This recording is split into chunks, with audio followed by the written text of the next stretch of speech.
For decades, North Korea has been the perennial pariah state. Its questionable human rights record and scramble for nuclear weapons has placed it at odds with most of the world. But after this historic summit in Singapore, could the reclusive regime be opening itself up?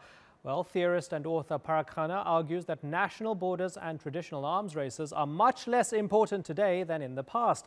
Rather, it's your connections to other countries and global markets that determine power. And with a new, seemingly more positive relationship between Washington and Pyongyang, is the Hermit Kingdom coming out of hiding? And if so, what would a normalized North Korea look like? Well, let's ask Parag Khanna now. He's the author of Connectography and joins us from Singapore. Good to talk to you. Are we seeing history in the making in Singapore? Likewise.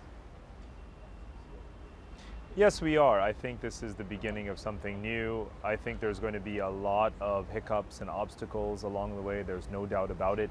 But this was different in the sense that, bearing in mind, of course, we have all watched the pictures today reminding us of Madeleine Albright toasting champagne with Kim Jong-il about 20 years ago. So we all have the healthy amount of suspicion in mind. When we see this moment, there's a lot of people talking about how Trump gave the gift of status and recognition and peer recognition to Kim Jong-un and got nothing in return in terms of concrete guarantees. But let's also remember that we have to start somewhere. This is a country that's different from when it was under his predecessors, because now he has a verifiable, tested nuclear deterrent. So that really changes the baseline conditions. If you look at countries like India and Pakistan, they have been much more likely to sign international treaties, like the Comprehensive Test Ban Treaty, for example, after achieving this sort of milestone.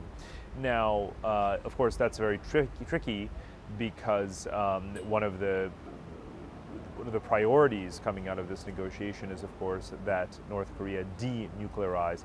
And so it's not surprising that that's one of the main sticking points, is what does that actually mean?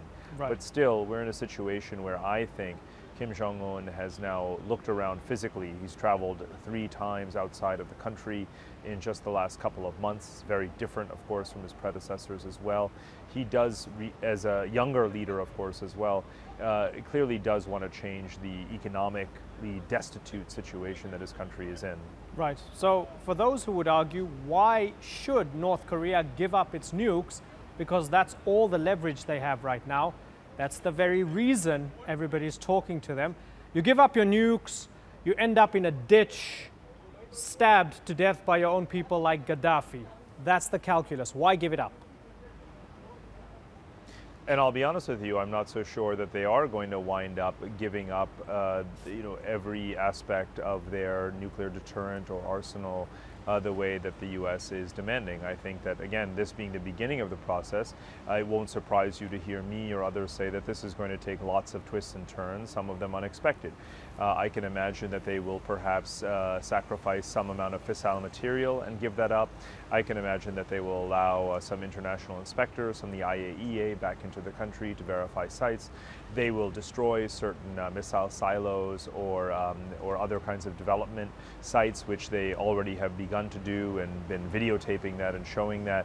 So they'll do some of those things, but actually to transfer their 16 nuclear warheads outside the country in the short term is not what I imagine is actually what's going to happen. So I think that would be a utopian sort of pipe dream.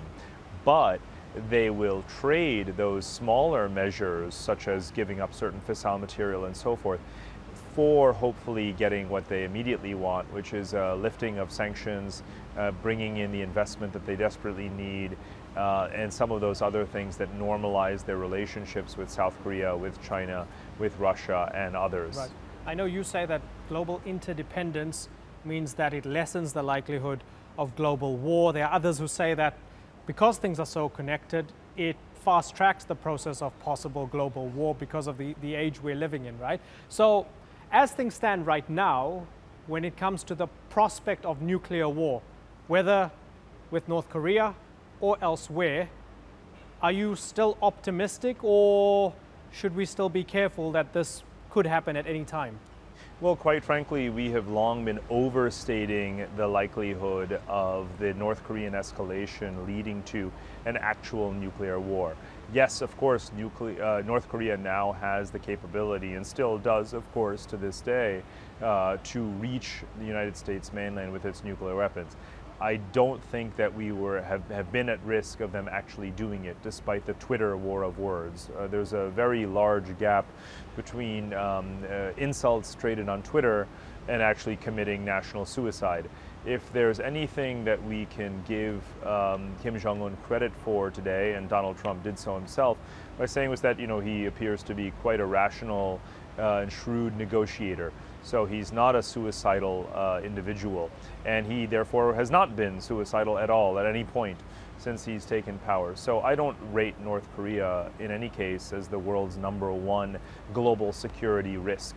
If there were a war with North Korea, a conventional war, an attack on their sites, some kind of retaliation with South Korea, it would still be a limited regional conflict. It would have terrible consequences for the global economy and markets and so forth. But if you're referring to some analogy to World War II or something of the sort, I don't think that North Korea is where we need to be looking.